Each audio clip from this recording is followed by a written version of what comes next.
rekan-rekan penyanyi semuanya. Kita lanjutkan bahasan kita minggu lalu, di mana minggu ini masih Mandala Jagat Maya. Part akar 111. Nah, ini Mas Agung sudah join. Selamat malam Mas Mahfud dan rekan-rekan semuanya, terima kasih. Halo Mas Agung. Halo, selamat malam Pak. Malam Mas, salam menyan Mas. Salam menyan juga. Mas Agung, suara saya gimana Mas? Lumayan jelas sekarang, tapi nggak tahu nanti ya. Biasanya Oke. udah begitu, di awal-awal jelas, di akhir pertengahan ke belakang kadang-kadang ada gangguan atau gimana. Jadi gini Mas, jadi saya nggak ngeluarin wayang apapun di kotak. Nggak ada Jadi kan soalnya? ya, karena bukannya nggak ada, karena antar wayang ini bisa komunikasi dan mengganggu sinyal. Jadi saya tes satu pun saya tidak keluarin. Kalau sampai akhir nanti acara kita bagus, berarti penyebabnya ya wayang-wayang ini Mas, yang saling mengganggu kita gitu. Jadi kita fokus pada kiriman Mas Nogo yang ada 32 slide. Terima kasih. Juga Mas Iwan dan Aryo. Mas, kita lanjutkan Mas bahasan kita malam ini. Jadi masih Mandala Jagat Maya part akar 111. Nah, ini judulnya lumayan provokatif, banyak yang WA saya nanya sukuning kahyangan Babelan. Nah, kalau Babelan ini kita ada dua ini Mas, memori kita teringat ada satu daerah di Bekasi namanya Babelan dan satu lagi Menara Babelan Mas.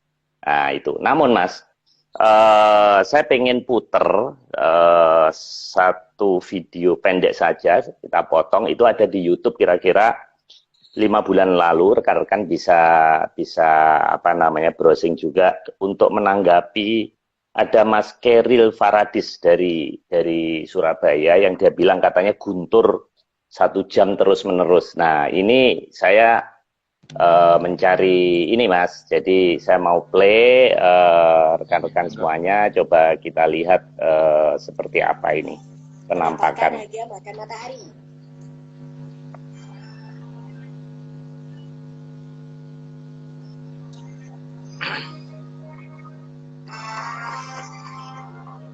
Baru-baru ini muncul momen yang aneh ketika awan berbentuk naga tampak sedang memakan matahari.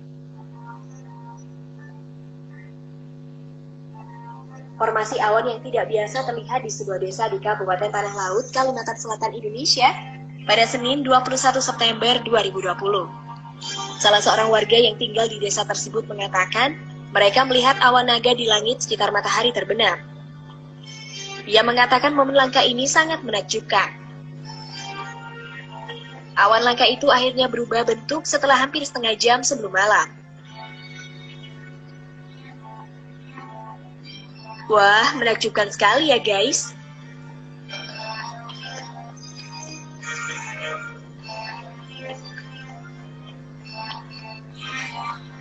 Fenomena awan berbentuk ombak. Oke, saya rasa cukup Mas ya. Jadi untuk mengingatkan saja bahwa sebelum video ini kita sudah 11 bulan yang lalu sudah membahas tentang fenomena naga ini Mas ya. Betul ya Mas Agung? Ya Pak. Oke. Mas Agung mau menanggapi atau kita masuk ke materi Mas? Oh iya, sedikit aja ya bahwa Nogo Tapak Angin kan berarti pertanda dari alam itu sudah jelas ya bahwa itu pasti akan muncul nantinya. Mari kita tunggu saja itu. Yang pertama itu. Terus yang kedua, ini slide kan sebenarnya banyak Pak, tapi disederhanakan oleh Mas Nogo sehingga tinggal 32. Seharusnya ada 150 slide Pak. Jadi maaf kita sederhanakan tinggal 32. Dan ini juga kita kurangkan dari yang lalu. Yang lalu itu kan masalah Jongkiri Saloko itu sebenarnya ada yang namanya kedikadewatan itu ada sekitar 1,1 juta kan. Kalau Leluhur bilang itu kan saketi punjul sawiji berarti 1,1 juta. Di antara itu ada 600.000 kejadian. Kalau 600.000 kejadian itu per kejadian kita bikin mulai dari permulaan, terus kemudian kejadian dan akhir kejadian, jadi tiga berarti untuk total slide-nya 600.000 kali 3 itu 1.800.000 slide. Kalau kita bagi 30, berarti kan untuk per episode 30-an ya Pak ya, kita bagi 30 berarti itu bisa sekitar 60.000 episode. Jadi saya pikir teman-teman pasti pada bosen. Maka kemudian kita rundingan dengan beberapa teman, oke, kita kurangi kejadiannya. Jadi hal-hal yang penting saja yang di minggu lalu, terus kemudian untuk yang minggu ini tuh harusnya sekitar ada 100-an slide, tapi mungkin karena mengingat masalah waktu dan juga mungkin supaya tidak pada bosan, jadi kita kurangi tinggal 32. Jadi tentu saja di ini tidak lengkap Pak ya. Jadi ini untuk di awal saya sudah ngomong dulu bahwa ini bukan cerita yang lengkap, jadi anggap aja dongeng yang lompat-lompat. Terus kemudian dari 32 slide ini juga ini masih kulit ya, jadi bukan masalah isi, karena di sini tidak kita tulis bagaimana Joko Montro dan sebagainya, Toto Coro dan sebagainya, nggak kita tulis. Terus masalah ini untuk masalah Babelan, yang Babelan itu kalau zaman dulu kan digambarkan sebagai tempat untuk pemujaan kepada Sang Hyang Toto Winanci yang akan kita terangkan minggu depan. Cuman masalahnya di sini kita baru mulai dari suku. Sebenarnya suku yang paling dasar itu sebenarnya Jonggiri Saloka itu suku paling dasarnya dari Babelan. Jadi di luar halaman ya. Jadi di halaman yang paling pinggir itu Jonggiri Saloka, terus nanti ada Alang-alang Kumitir, Ondaran Tirbawono, baru masuk ke Babelan intinya itu. Tapi nanti mungkin besok, tapi juga tidak akan kita biar secara lengkap, karena kalau kita bahas secara lengkap nanti kita nggak akan selesai Pak, sampai mungkin berapa tahun ke depan gitu. Iya, betul. Kata Mas Doni ini bisa menyaingi itu Mas, Igaligo itu. Tadi Mas Agung bilang 60.000, ini saya bagi 52 minggu itu 1153 tahun Mas. Jadi kalau saya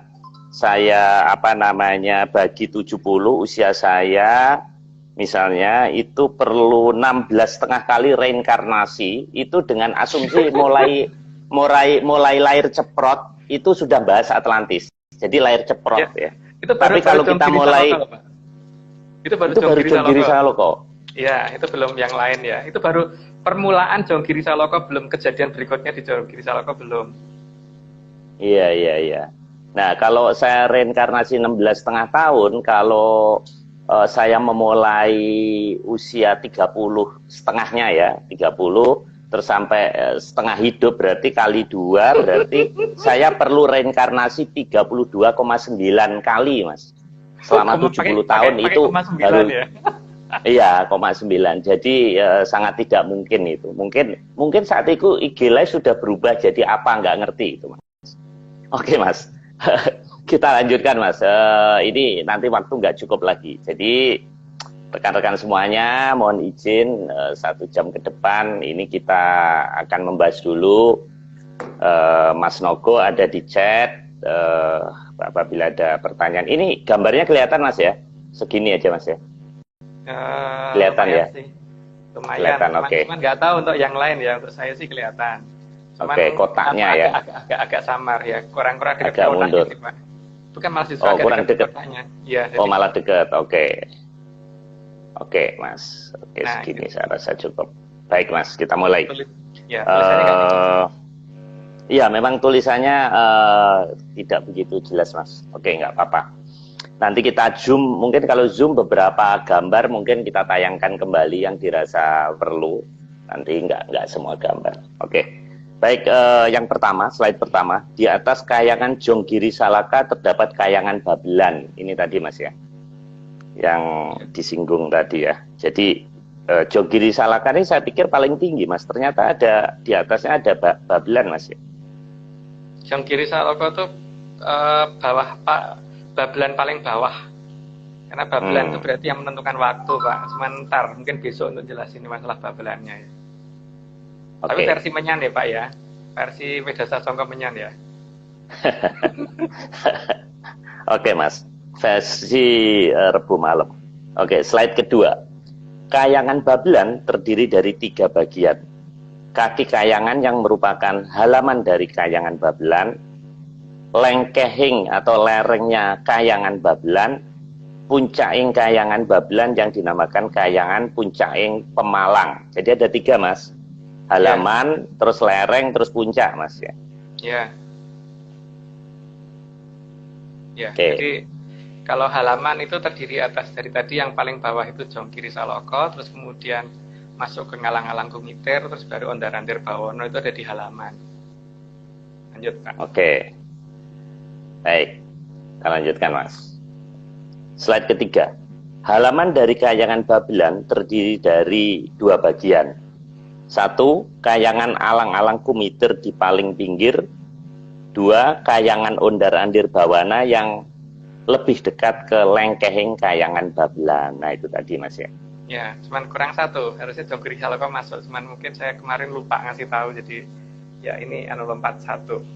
Oke. Tapi paling pinggirnya itu harusnya di Jongkiri Saloko, terus baru Alang-Alang Kumiter, baru paling atas adalah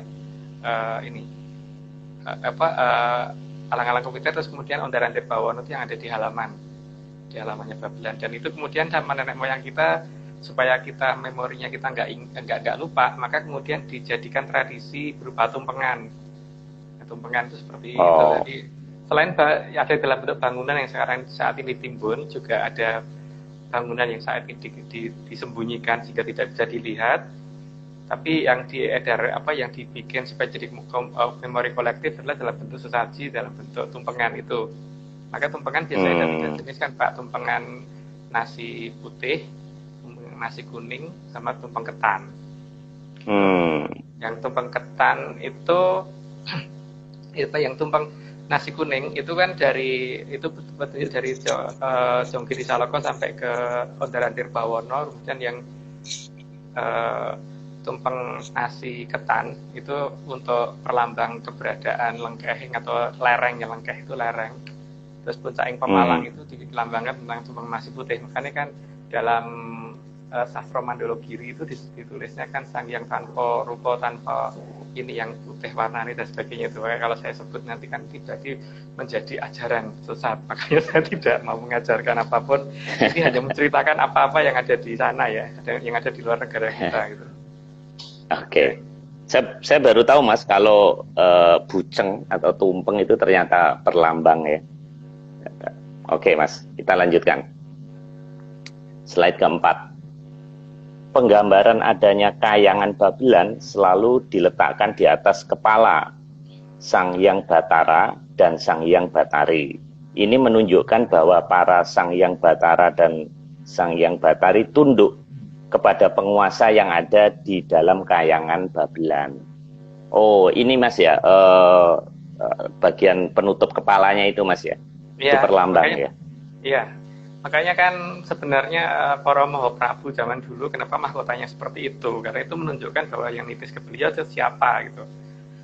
Misalkan Kresna gitu, mahkotanya adalah mahkota yang melambangkan kayangannya Bathara Wisnu. Berarti yang ada dalam kepalanya beliau atau yang nitis dalam beliau itu adalah Sang Hyang Bathara Wisnu. Kalau kadewatan ke atas, maka kayangan yang ada di atasnya kan Babelan, makanya mahkotanya mahkota Babelan. Gitu Pak. Oke, kita lanjutkan Mas. Ya, termasuk Sang Hyang Jagat Pratingkah atau Sang Hyang Batara Guru juga menggunakan mahkota yang berupa kayangan Babelan. Ini Mas ya, yang muter-muter itu ya. Ya, oke. Seperti ubet-ubet gitu. Ya, oh, iya. Oke Mas, kita lanjutkan. Slide ke-6. Pada Kahyangan Babelan paling bawah, yakni Kahyangan Alang-Alang Kumiter, terbagi atas 2 bagian. Bagian paling luar dari Kahyangan Alang-Alang Kumiter adalah tempat Sang Hyang Batari Kanestren dan Sang Hyang Batari Ismaya. Bathara Ismaya Pak. Bathara bukan Batari. Batari Kanestren ya. Oh iya. Batara. Oh saya yang ya. Batarinya Kanestren Mas ya? Ya, Kanastren. Kanastren. Oh, Batari Kanastren dan Sang Hyang Batara Ismaya. Betul kok Mas, saya yang salah baca Mas. Betul. Oh iya. Oke. Kita lanjutkan slide ke-7. Agak panjang ini. Perwujudan Sang Hyang Bathari Kanastren adalah perempuan remaja yang sangat cantik. Sang Hyang Bathari Kanastren adalah perempuan pertama yang berwujud sangat sempurna di alam raya. Atas permintaan beliaulah maka Sang Hyang Wening menciptakan Sang Hyang Bathara Ismaya sebagai pasangannya. Ini menunjukkan bahwa keberadaan Sang Hyang Bathari Kanastren lebih dahulu dari Sang Hyang Bathara Ismaya. Ki Lurah Semar adalah wujud lain dari Sang Hyang Bathara Ismaya dalam tugas memonmong manusia. Oh, kalau di sini justru yang perempuan yang duluan, Mas ya? Iya. Jadi kalau di versi Atlantis ya, jadi yang di versi negara itu perempuan itu lebih awal daripada laki-laki. Jadi bukan laki-laki lebih awal, justru perempuan yang kalah dulu itu adalah Betari Umo. Karena Betara gurunya lebih dulu gitu kan. Betara Manik Moyonya lebih dulu gitu. Nah, tapi di atasnya itu perempuan lebih dulu, Pak. Kalau di versi mereka. Dan itu kalau saya tanya alasannya apa, maka kalau kita perhatikan bahwa manusia itu urut dari kecil sampai besar, dan pada saat mulai bisa bersuara maka suara perempuan dulu yang muncul dari suara kita, sampai kemudian ada perubahan antara yang laki-laki berubah suara dan yang perempuan tetap seperti itu gitu. Ini menunjukkan bahwa perempuan lebih awal, kalau mereka katanya begitu. Memang dalam beberapa istilah, Mas, ada Ibu Pertiwi juga. Kalau nama kapal itu mother vessel, itu nggak ada father vessel, Mas ya.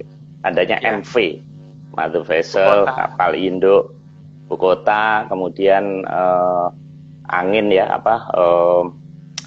yang apa namanya di Amerika itu, Mas, itu selalu namanya pakai Catherine, pakai kayak gitu, bukan laki-laki.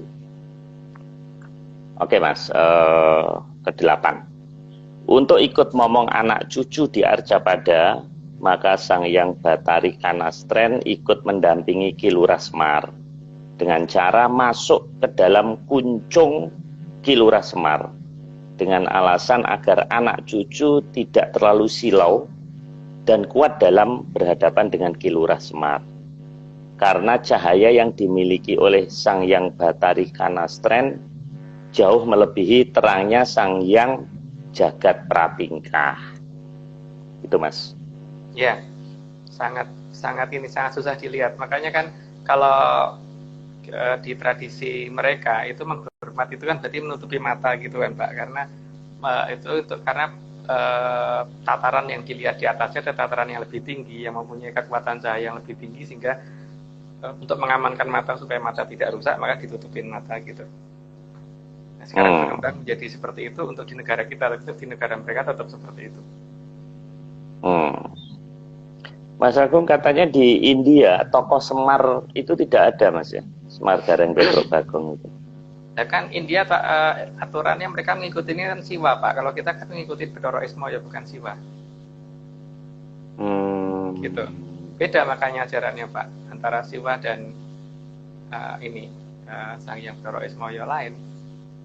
Jadi mereka seperti itu ya hak mereka. Kalau di Atlantis seperti apa, kalau di kita bagaimana, itu ya tergantung wilayahnya masing-masing. Malah kalau Pak Marus bertanya ke beberapa orang, mereka malah gak, siapa sih Semar, malah gitu kan di negara kita juga. Iya. Gitu kan. Nah, iya. Kalau ini, Mas, kalau gitu cerita wayang itu lebih lengkap di kita dong, Mas ya, dibandingkan di India, Mas. Nah, iya.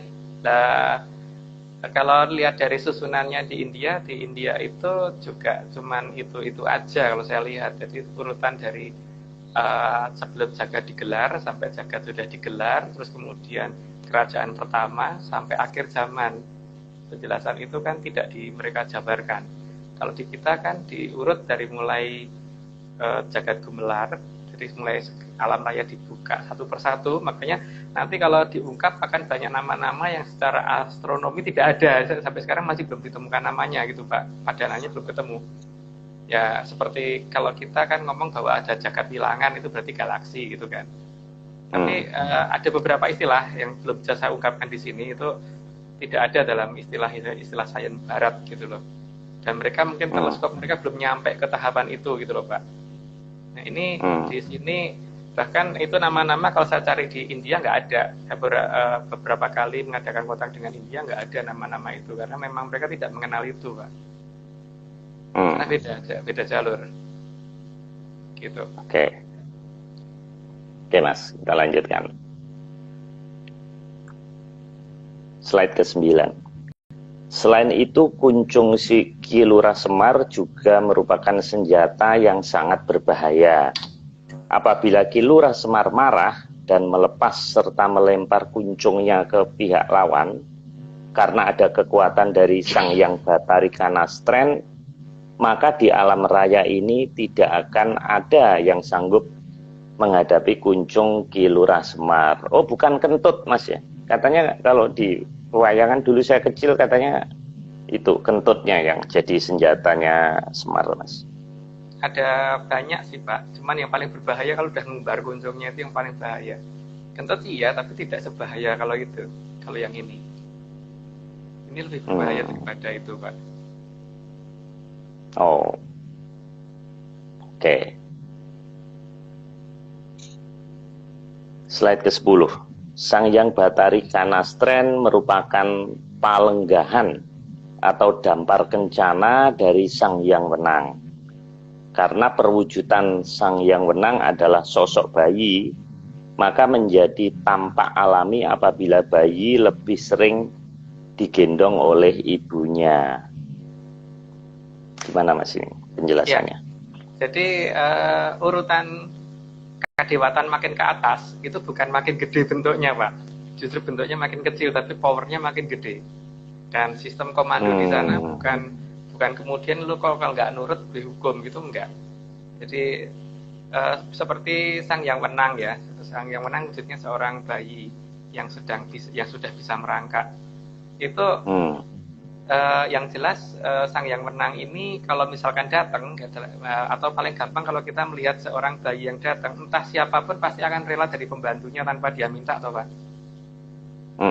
Dengan sendirinya pengen meninggikan, pengen gendong lah, pengen ini, pokoknya bikin supaya senyaman mungkin anak itu gitu loh. Jadi pengennya seperti itu. Kalau Sang Hyang Wenang kan tipenya tidak menghukum, tapi kalau nggak suka ya tinggal pergi. Seperti halnya kalau bayi kalau tidak diobeknya tinggal mati gitu aja kan. Jadi tidak kalau nggak begini kamu nanti gini, itu enggak. Di tataran Kayangan Babelan tidak seperti itu. Jadi beda dengan logika di Arcapada, Mas ya? Di Arcapada versi kita, Pak. Kalau di Arcapada Atlantis yang tetap seperti itu logikanya. Oke, Mas. Kita lanjutkan. Slide ke-11. Sehingga ada kedekatan khusus antara Sang Hyang Bathari Kanastren dengan Sang Hyang Wenang. Kedekatan inilah yang membuat Sang Hyang Bathari Kanastren tidak bisa ditandingi dan tidak ada tandingannya di alam raya. Oke, Mas. Ya, karena dekat dengan Sang Hyang Wenang, Pak. Jadi Sang Hyang Wenang kan pasti akan melindungi beliau. Jadi kalau beliau bertindak apapun, Sang Hyang Wenang pasti akan belain. Jadi tidak akan dibiarkan begitu saja. Sehingga karena bagaimanapun juga beliau adalah tempat duduknya Sang Hyang Wenang gitu. Tahtanya beliau itu ada di tahtanya Sang Hyang Wenang adalah Bathari Kanastren. Jadi seperti Pak Marius kalau duduk ada kursinya lah. Kursinya itu kalau Sang Hyang Wenang adalah Bathari Kanastren. Gitu. Oke. Kita lanjutkan, Mas. Sang Hyang Bathari Kanastren mempunyai wewenang mengabulkan ataupun menolak permintaan para anak cucu di Arcapada. Bahkan juga menjatuhi hukuman. Nah, ini berarti dudukannya, Mas ya, yang berkuasa, Mas ya. Iya. Yang bisa menghukum. Oke, kita lanjutkan. 13.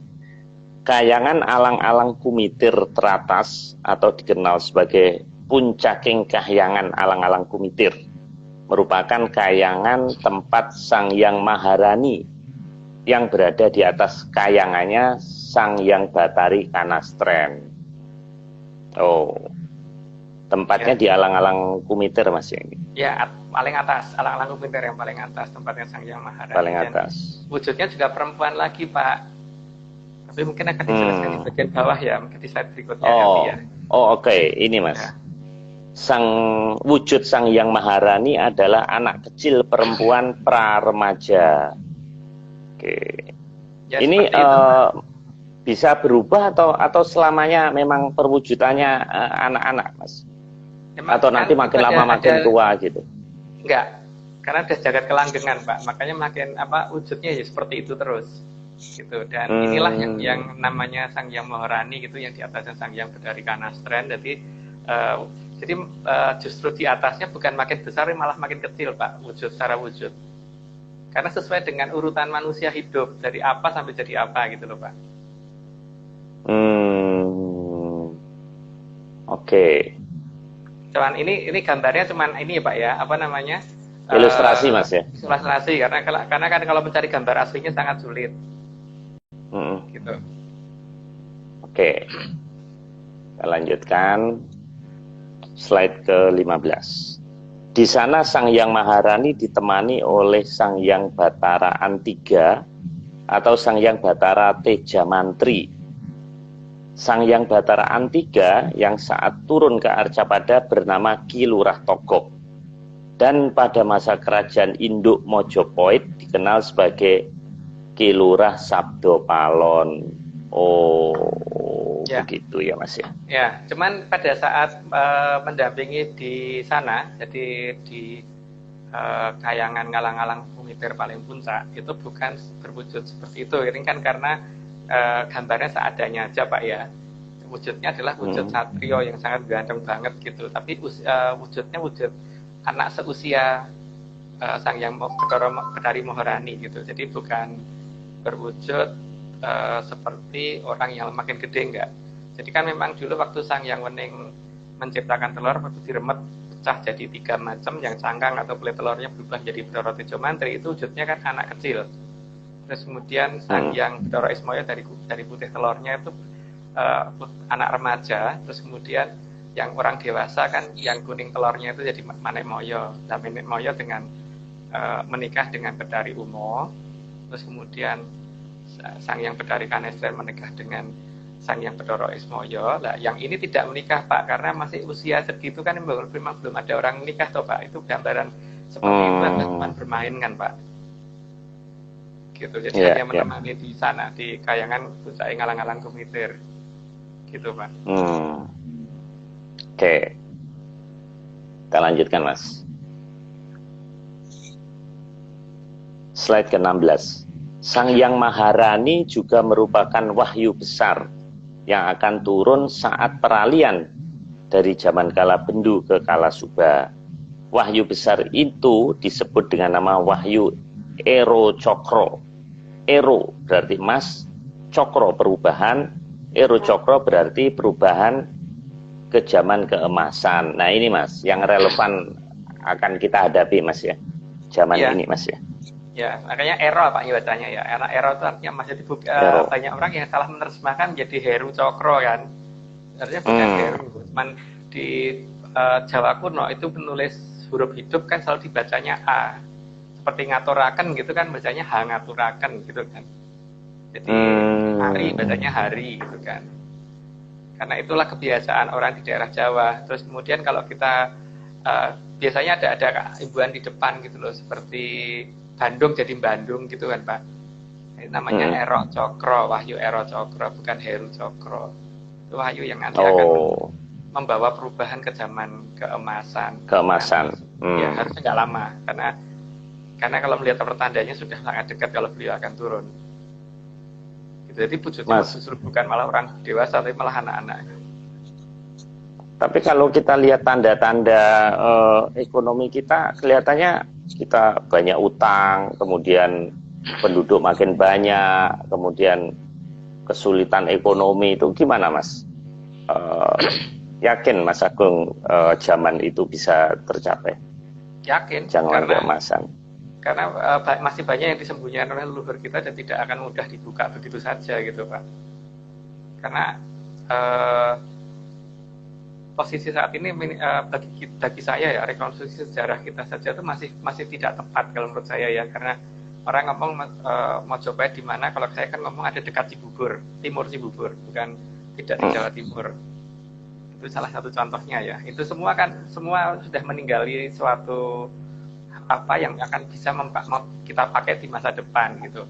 Bahkan beberapa hal yang ditinggal di Dwi Pratolo yang waktu itu kita ceritakan gitu, itu juga akan digunakan nantinya gitu. Tapi ketika kita masih seperti ini ya, itu tidak akan ditunjukkan. Nah, itu semua sebenarnya sudah dipersiapkan, tinggal kita sudah sesuai track atau belum. Kalau belum ya biar seperti itu. Oh, gitu. Jadi tetap ada syaratnya kan Mas ya. Jadi Ya, zaman itu bisa datang.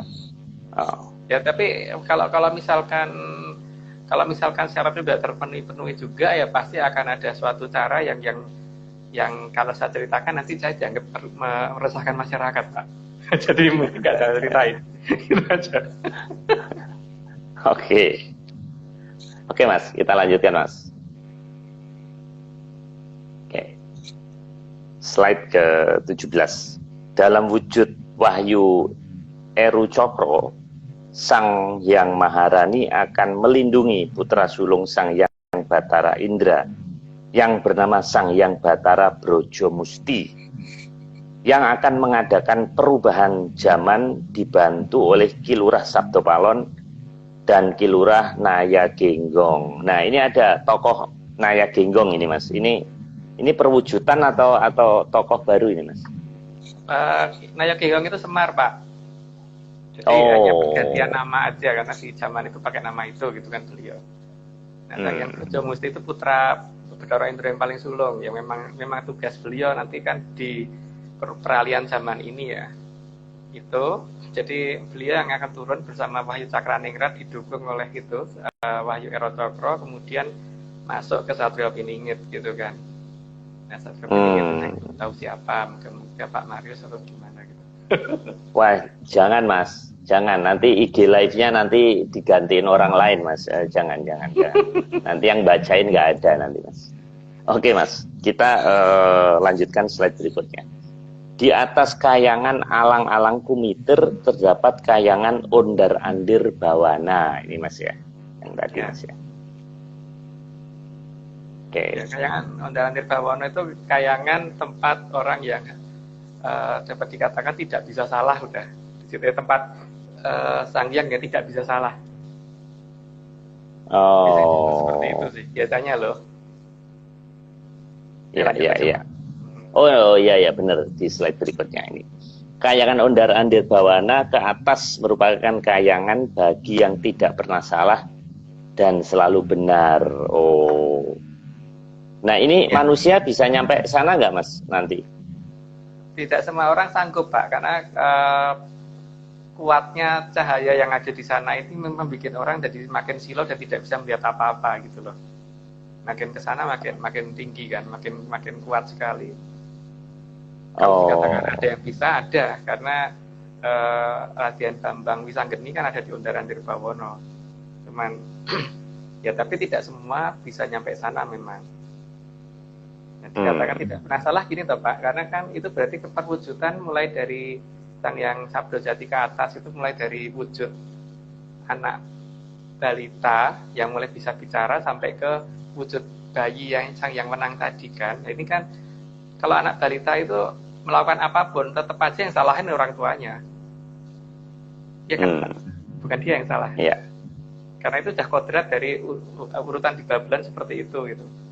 Ya seperti ada anak balita kemudian lempar batu ke Pak Marius gitu. Pak Marius pasti nuntutnya ke orang tuanya bukan ke anak itu kan.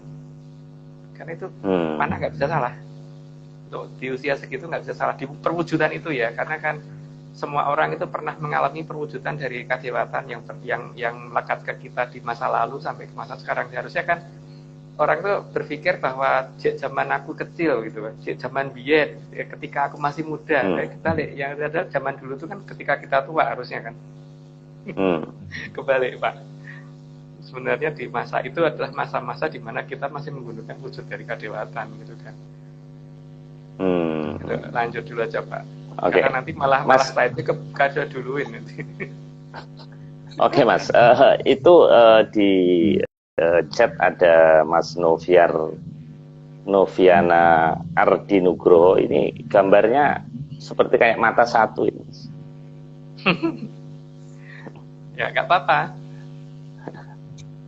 karena dapatnya mungkin gambar itu Pak. Kalau saya jelasin lebih lanjut nanti ribut, jadi mending dilampatin aja Pak. Oke ya, ini mirip kayak saya nggak mau nerusin nanti salah lagi. Nggak mau, karena saya kalau naik haji seperti ada gambar kayak situ satu gitu. Oke Mas, slide ke-20 Mas.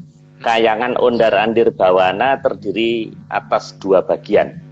Bagian tengah ke bawah adalah tempat sang yang dapat menjatuhkan hukuman. Dan bagian tengah ke atas adalah tempat sang yang tidak pernah atau tidak mau menjatuhkan hukuman.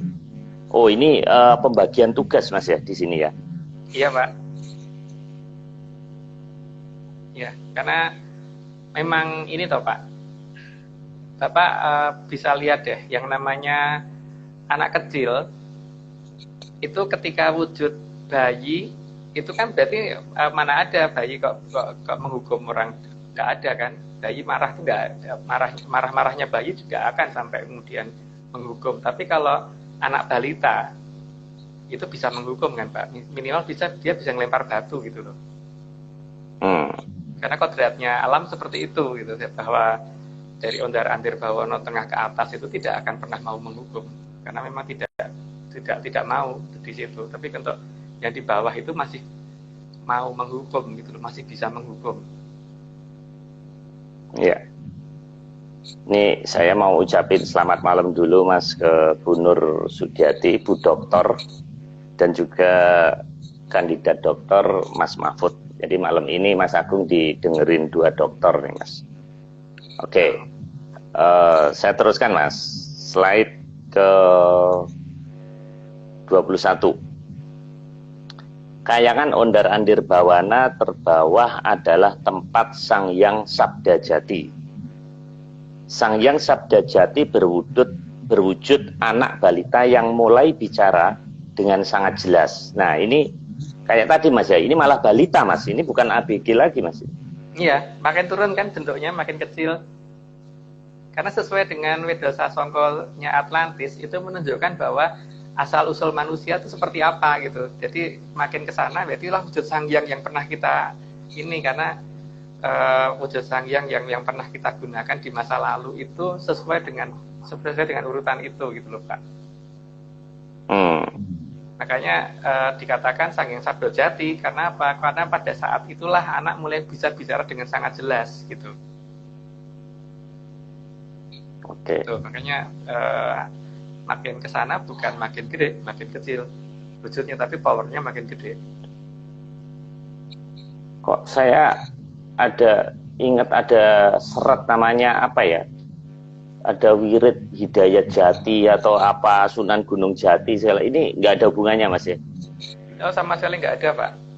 Karena nggak ada ya ini ya? Itu tidak ada gitu. Jadi kan kita kan ditanyakan waktu itu kan ada 2 yang bertanya ke kita tentang masalah kepercayaannya Atlantis seperti apa. Ini kita jelaskan. Terus ditambah waktu itu Mas Mahfud juga pernah menanyakan di waktu Zoom urutan dari mulai Hapsari ke atas seperti apa lah, ini urutannya gitu kan Pak.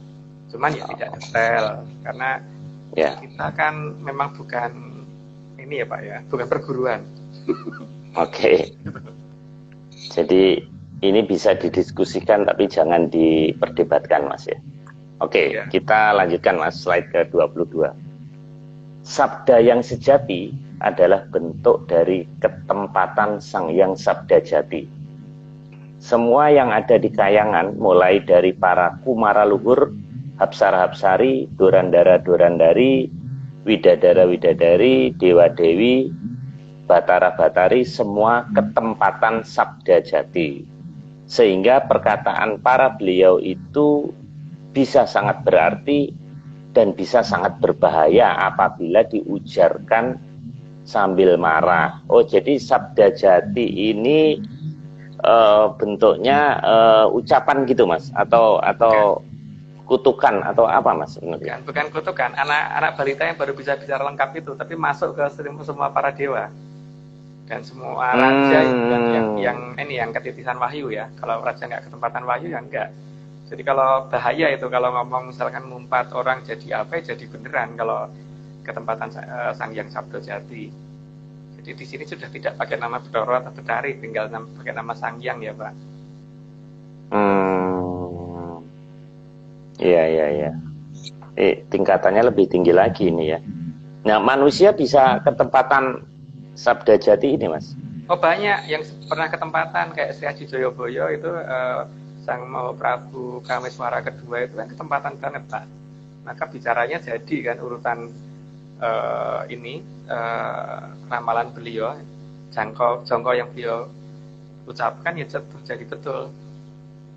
Gitu banyak raja-raja kerajaan Mataram dan sebagainya ada seperti Panembahan Senopati sampai ke bawah-bawah itu iya, tapi kalau ketempatan Wahyu Cakraningrat Pak ya, kalau enggak ya enggak. Karena kalau ketempatan Wahyu Cakraningrat pasti Sang Hyang Sabdojati ngikutin Pak.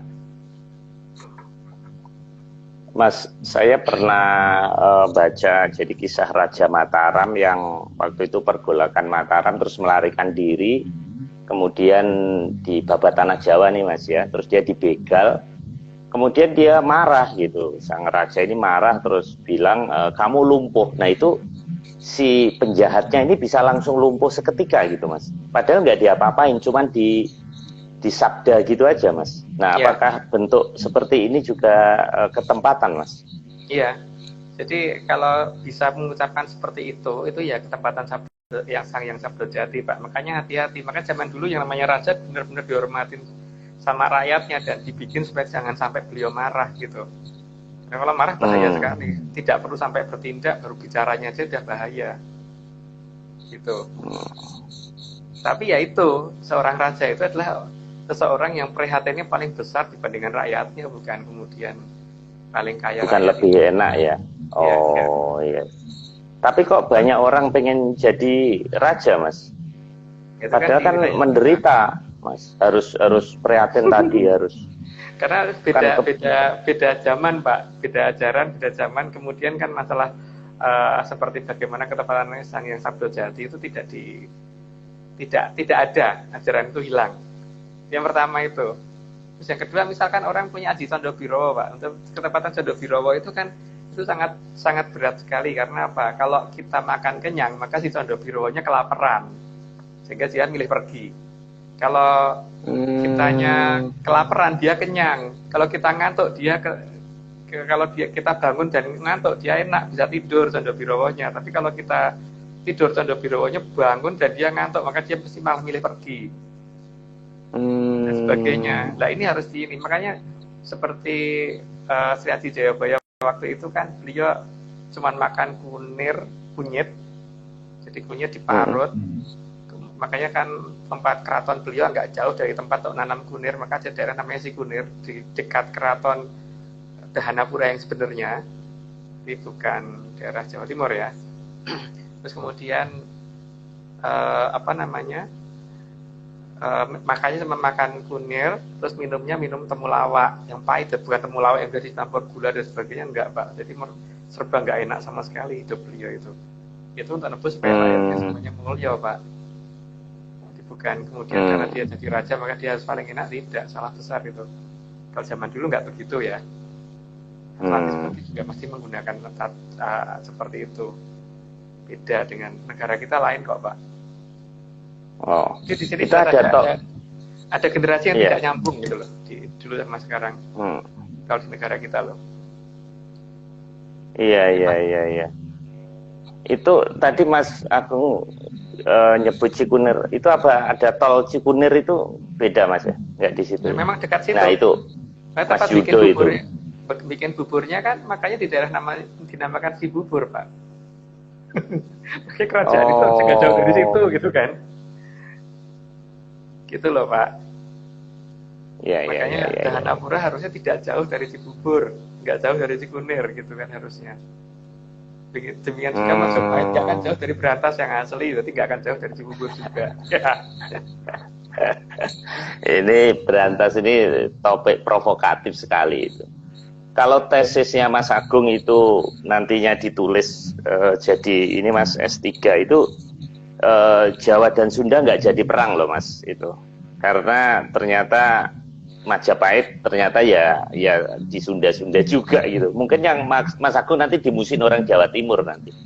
Nah, sekarang gini Pak, ada salah satu raja dari kerajaan Mojopahit itu kan ada namanya Sang Prabu Hayam Wuruk.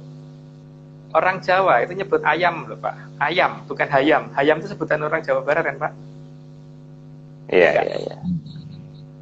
Itu satu ciri khas loh itu yang sudah gampang dilihat bahwa Hayam Wuruk itu tidak mungkin di Jawa Timur gitu kan. Iya.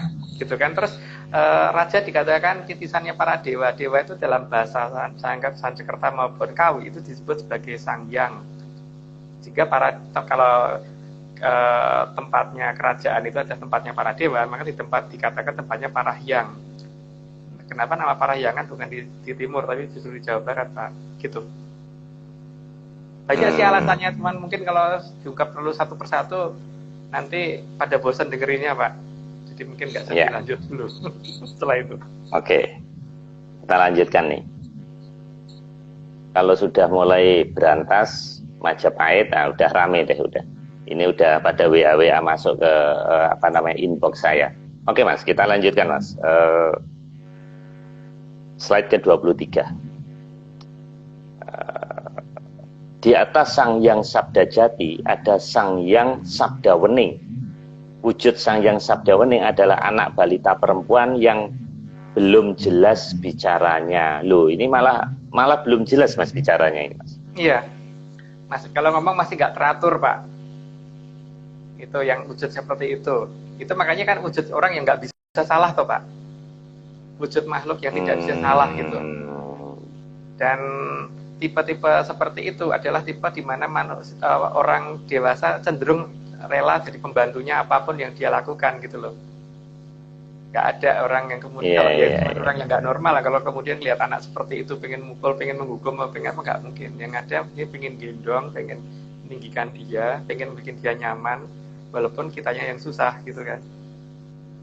Karena itu perwujudan dari beliau, perwujudan dari Sang Hyang Sabda Wening yang di atasnya Sang Hyang Sabda Jati.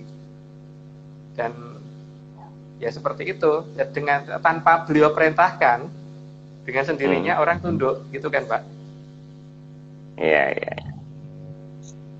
Mas, ini kalau ngomong Majapahit ini terus langsung chat itu bisa ramai sekali Mas itu. Nah itu kembali lagi Mas, ini ada yang penasaran. Itu kalau memang di sekitar sini berarti apakah di bawah tanah di underground ini ada peninggalan, ada sesuatu peninggalan Mas kalau diekskavasi di sekitar Jakarta gitu? Ada banget. Jadi yang pertama bangunannya bukan batu bata merah Pak ya, tapi batu marmer merah ya. Pertama itu. Jadi gunakan peralatan geolistrik untuk mencari daerah marmer yang resistivitinya ada di posisi marmer gitu ya. Nah, itu satu. Terus yang kedua, amatin beberapa pegunungan yang ini Pak, yang gunungnya gundul tapi nggak pernah longsor.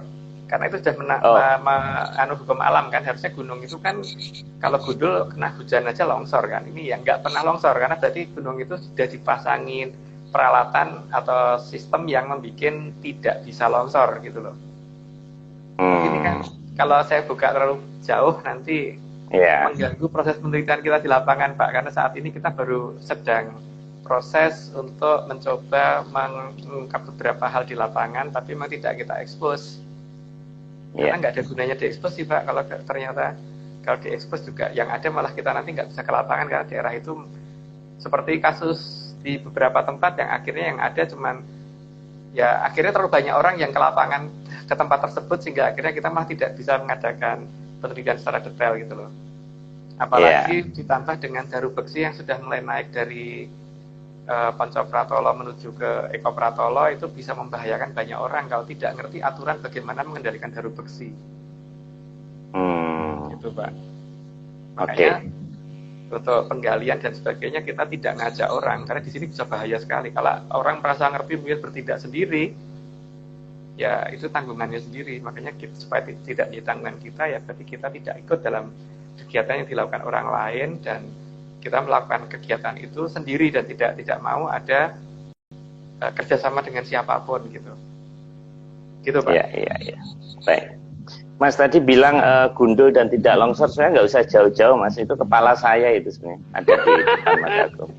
Itu juga gundul dan tidak longsor Mas. Itu. Tapi kan nggak pernah ini. hujan. Oh ya, enggak, karena pakai helm Mas kalau naik motor. ini out of topic ya, jadi untuk selingan aja biar karena menyesuaikan dengan minat rekan-rekan yang 115 ini Mas, cukup banyak ini malam ini. Oke. Kita lanjutkan Mas, tinggal 10 menit ini, slide ke-24. Jadi Sang Hyang Sabda Jati dan Sang Hyang Sabda Wening juga bisa marah dan menghukum. Akan tetapi beliau berdua lebih sering menurunkan anugerah daripada menghukum. Beliau berdua sangat jarang turun ke Arcapada, karena yang di Arcapada akan sangat silau dengan cahaya yang beliau bawa. Oh, gitu Mas ya? Iya. Ya seperti yang masih memakai perwujudan beliau itu Pak. Yang ada kita pengennya gendong aja toh Pak, pengennya meluk, nyium, gendong gitu loh. Iya. Dan anak seusia itu daripada lempar batu ke kita, lebih seneng kan, lebih sering membuat kita tertawa kan. Lebih sering membuat kita tuh malah pengen meluk, nyium dan gendong gitu kan, bukan malah membuat kita takut atau apa gitu. Jadi sifat di Babelan seperti itu ya Pak. Jadi bukan yang sifatnya nggak sesuai sedikit dihukum gitu. Iya. Oke Mas, kita lanjutkan terus dulu Mas, karena baru 25 ini. Kalau hukum menghukum itu sebetulnya kita udah dapat hukuman cash flow ini Mas di masa pandemi ini Mas. Gak usah dihukum, udah pontang-panting ini Mas kita. Oke, slide ke-25.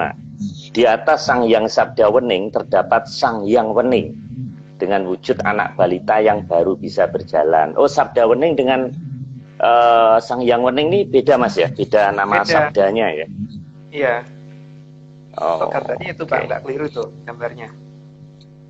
Ini Mas, berikutnya ini Mas.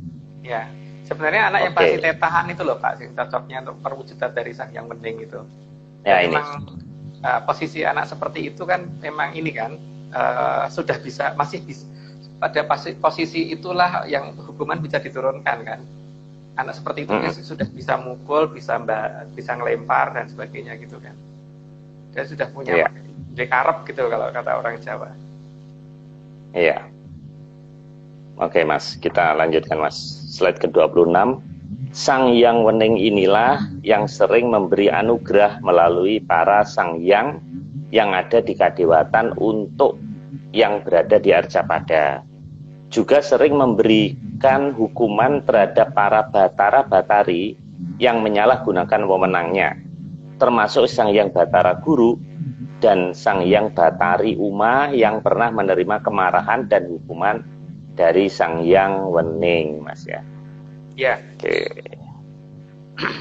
Oke Mas, cukup kita lanjutkan Mas. Jelas. Jelas ininya Mas, cuman meresapinya belum mungkin, baru jelas hafalan, jadi tingkatannya hafalan dulu aja. Memang Pak Maris punya sapi kok mau diperes. Iya, meresapi. Iya Mas. Jadi kita hafalan aja. Kalau saya belum menghayati lah gitu. Masih hafalan Mas. Oke, kita lanjutkan slide 27. Di atas Sang Hyang Wening ada Sang Hyang Jati Wening yang berwujud anak balita yang mulai latihan berjalan. Beliaulah yang tepat berada di tengah kahyangan ondar-andir bawana dan merupakan wujud dari Sang Hyang tertinggi yang tidak bisa salah tapi bisa marah dan bisa menghukum. Nah ini Mas, di cerita wayang itu sebetulnya ada nggak sih Mas kayak begini Mas? Ada Pak. Oh, nah bentuk wayangnya juga ada Mas yang anak-anak ini. Ada. Saya belum menemukan sih Mas. Harusnya ada Pak. Makanya kan kadang-kadang di lambangkan Dewa Ruci itu malah bukan wujud orang dewasa kan, wujud anak kecil kan. Ada, tapi masalahnya kan pewayangan kita ini kok dibatasin banget cuman hanya di Mahabharata sama Ramayana, itu yang bikin saya bingung sebenarnya. Karena kalau kita ngurut dari serat yang di Jawa kuno itu harusnya mulai dari Jagat Gumelar sampai akhir zaman, harusnya penjelasannya seperti itu. Karena kan di sini sangat banyak gitu loh. Makanya ini kan saya lagi minta tolong kepada teman-teman yang di Jogja, mungkin salah satunya Mas Anter untuk mulai menggambarkan satu-satu, karena beliau kan ahli wayang, Pak. Pakar wayang menurut saya. Iya. Jadi memang kayaknya pelajaran ini juga harus diungkap, Mas. Karena dulu saya waktu kecil kalau wayang itu cuman Pandawa, Kurawa, Bala, kanan nama kiri, Bolokiwo, karo tengen, cuman gitu aja, Mas. Makanya perlu diungkap lebih banyak, Mas ya. Iya. Dan bahkan kerajaannya kerajaan Gajahhoyo atau Hastinapura sendiri itu dari zaman pertama ketika dari mulai Bambang Sakri, Bambang Sukutrem dan sebagainya kan nggak pernah dibahas toh, Pak? Nggak pernah. Nah iya, Bambang Sukutrem sampai Prabu Sentanumurti ke bawah itu nggak ada. Ngerti-ngerti cuma langsung Pandu Dewonoto, terus sampai mentok-mentoknya nanti paling cuma sampai Parikesit gitu, di bawahnya Parikesit belum, nggak ada gitu kan. Gitu kan. Kalau situsnya sih nggak jauh dari Jonggol tuh seharusnya. Iya. Menarik ini.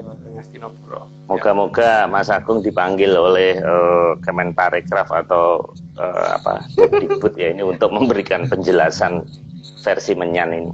Oke, Mas, kita lanjutkan, Mas. Kurang beberapa slide lagi. Ya, slide ke-28. Dari Sang Hyang Sabda Jati sampai ke Sang Hyang Jati Wening, matanya sangat bening dan sangat ekspresif. Dari mata para beliau akan terlihat saat sedang senang dan saat sedang marah. Dari mata para beliau yang sangat bening itulah terlihat bahwa para beliau memang tidak bisa salah. Makanya kalau kita ngomong, Mas, itu kenapa harus matanya, harus yang dilihat matanya, Mas ya. Gitu. Jadi mungkin itu mungkin diambil dari ini, Mas ya. Jadi mata itu bisa bohong atau enggak gitu ya, Mas. Iya. Tapi itu kalau dari sisi dari sisi cerita orang banyak ya, tapi kalau dari sisinya Bathara Panyarian ya untuk mencari orang itu bohong atau tidak, kalau Nimpunonya aja dipanggil suruh cerita lengkap itu kan udah pasti jujur, nggak akan bisa bohong beliau. Sehingga kalau kita berhadapan sama orang, sebelumnya kita panggil dulu kalau Nimpunonya untuk kita minta cerita, ya wis apapun akan diceritakan. Tapi jadi orang yang di hadapan kita mau bohong seperti apapun ya kita udah tahu gitu kan, Pak. Cuman jangan diungkap terlalu detail. Waduh, ini ilmu. Kalau di Jawa itu kan sedalam-dalamnya lautan itu susah diduga, tapi kalau hatinya manusia gampang diketahui. Kebalik kan? Kebalik, Mas. Iya. Karena dalamnya lautan ternyata orang nggak tahu, karena masih ada dari Eko Pratolo sampai Sabto Pratolo kan, Pak. Tapi hatinya manusia bisa ditebak karena ada koloni Nimpuno yang bisa diundang. Iya. Jadi peribahasa asing ini salah, Mas. Itu adaptasi dari asing itu. Ya. Oke, Mas, kita lanjutkan, Mas. Waktu tinggal beberapa menit lagi. Slide ke-30. Sang Hyang Wenang yang membantu dan menyelamatkan Raden Bambang Wisanggeni yang saat lahir akan dibunuh para dewa atas perintah Sang Hyang Batara Guru. Raden Bambang Kenapa, Mas? Sorry.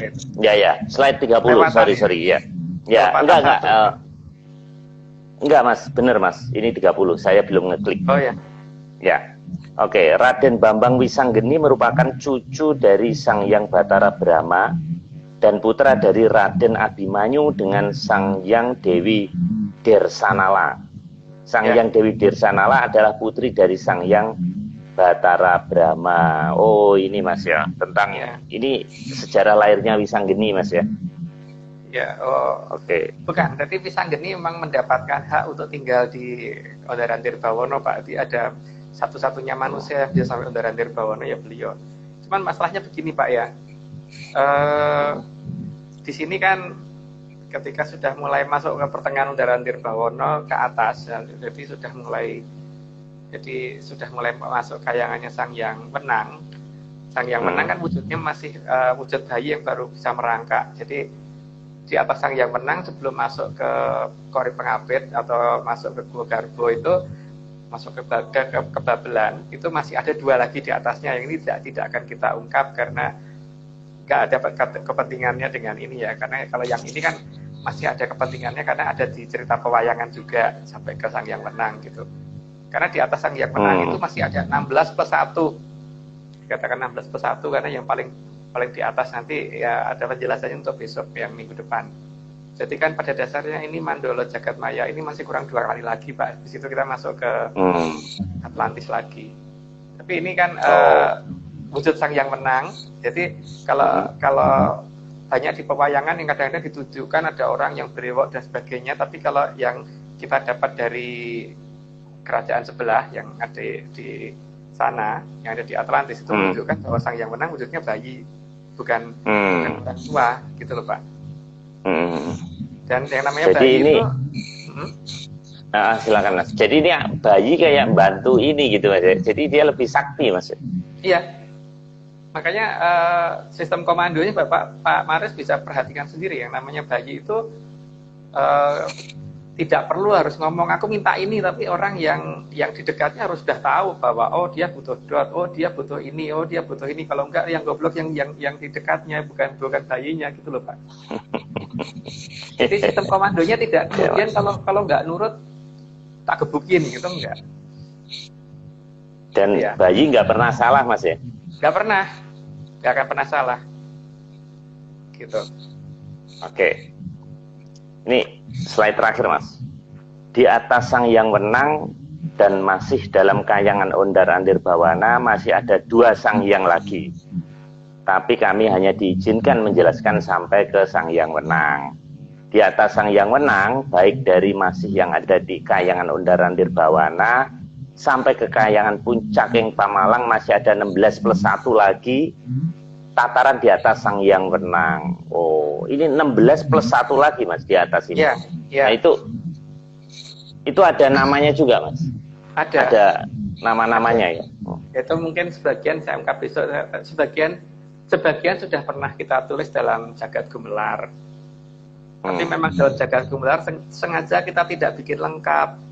Karena apa? Kalau kita bikin lengkap, ini kan masalahnya nanti tidak banyak orang yang protes. Jadi ya daripada diprotes orang, mending kita tulis, beberapa kita lompatin. Seperti sebelum Sang Hyang Wening itu dari mulai Sang Hyang Sabdo Jati sampai ke Sang Hyang Jati Wening itu kita sengaja lompatin. Jadi hanya kita tulis Sang Hyang Weningnya saja. Jadi terus Sang Hyang Maharani dulu sebenarnya kita tidak mau tulis karena itu menunjukkan akan Wahyu Ero Cokro kan, tapi karena diizinkan waktu itu kemudian kita revisi, kita tambahin ke Sang Hyang Maharani. Tapi di sini memang tidak kita tulis lengkap di antara Sang Hyang Maharani ke Sang Hyang Wening. Nah, di Sang Hyang Wening ke Sang Hyang Wenang itu ada beberapa yang sengaja kita lompati. Terus nanti dari di atas Sang Hyang Wenang sampai ke Sang Hyang Ogro Pesti yang tertinggi itu ada beberapa yang masih kita lompatin lagi. Maka kalau diurut kan masih cuma ada 13, padahal ada 16 plus 1 itu 17 kan Pak. Tapi kita nggak boleh ngomong 17 itu loh Pak. Misalnya disuruhnya ngomongnya 16 plus 1 gitu. Oh, waduh, ini ilmunya tinggi sekali. Oke Mas, ini slide paling keren dari seluruh slide. Nah, ini keren banget. Jadi Suradiraja Ningrat Suh Kabdasto dan Pangastuti Jaya Wijayanti, ini keren banget. Saya paling suka ini Mas. Soalnya ini salam apa namanya, di pandemi ini banyak orang yang ngucap salam dan ini keren banget nih. Yang Petro Gareng nih, Petgar ini. Oke Mas Agung, kita sudah selesai. Mas Nogo, terima kasih. Jadi minggu depan kita masih Mandala Jagadmaya. Yang kalau minggu depan masalah yang menentukan waktu, maka kita akan memberi judul Sang Hyang Toto Winanti yang nanti akan menunjukkan bahwa waktu itu tidak harmonis, atau artinya waktu itu tidak sama di semua tempat. Jadi waktu itu tidak sinkron di semua tempat, sehingga kalau orang yang mengerti, maka dia akan bisa berumur panjang dan berumur pendek yang tidak mengerti gitu. Maka kenapa di Atlantis itu putri di sana itu bisa berumur sangat panjang, karena ada kedekatan dengan sana dan ngerti rahasia di situ gitu Pak. Tapi ya kita hanya ngomong kulitan ya, tidak ngomong secara detail ya. Jadi kita ngomong dan sebagainya tidak kita ungkap, karena ini memang bukan perguruan gitu loh pada dasarnya. Mas, sebenarnya ini cerita wayang dengan lahirnya Albert Einstein ini duluan mana, Mas? Ya cerita wayang kok Pak. Cerita wayang itu ceritanya dari sebelum jagat gumelar ya. Sebelum jagat gumelar itu berarti bumi pun belum ada, itu sudah ada ceritanya kan Pak. Ini teori relativitas. Ini saya googling Mas. Jadi Einstein ini lahir 14 Maret 1879. Meninggalnya 18 April 1955. Nah, padahal cerita wayang ini kan jauh lebih lama Mas, belum teori ini dicetuskan Mas. Kan problemnya karena kita meninggalkan itu toh Pak. Kita meninggalkan itu, terus di bab-bab yang terpenting diganti menjadi ajaran supaya jadi orang baik tapi nggak jadi sakti kan Pak. Tapi kan itu hak ya, bahwa orang pengen cuman itu ya nggak apa-apa gitu. Nah, kebetulan kan karena kita diajak untuk menceritakan tentang Atlantis menjelang masa pembukaan Atlantis ini, maka paling tidak itu kita ungkap sedikit-sedikit. Jadi ini kalau dikatakan ya mungkin sepersejuta aja belum nyampe Pak. Seperti saya ceritakan tadi, baru Jogiri Saloko saja itu kalau kita mau bikin bener-bener episodenya ada sekitar 60.000 episode kan Pak. Itu baru permulaan, belum kejadian. Setelah itu apa-apa baru Jogiri Saloko aja udah banyak banget gitu loh. Jadi kita tidak membuka secara lengkap banget, karena kalau membuka secara lengkap banget ya bubar. Nanti ya ceritanya nggak terlalu terlalu mungkin banyak yang akan bosan gitu loh ada akhirnya. Dan problem yang paling utama memang ini bukan perguruan. Jadi kita juga bukan tempat untuk ngajarin. Jadi dari awal saya selalu ngomong bahwa anggap aja saya dongeng. Dongeng itu boleh didengerin, boleh tidak dipercaya juga tidak apa-apa. Jadi tapi kalau saya disuruh percaya sama mereka, saya juga nggak mau percaya gitu kan. Saya percaya dengan apa yang saya tahu gitu. Tapi saya nggak mau dikatakan ini gitu. Iya. Waduh, luar biasa nih Mas.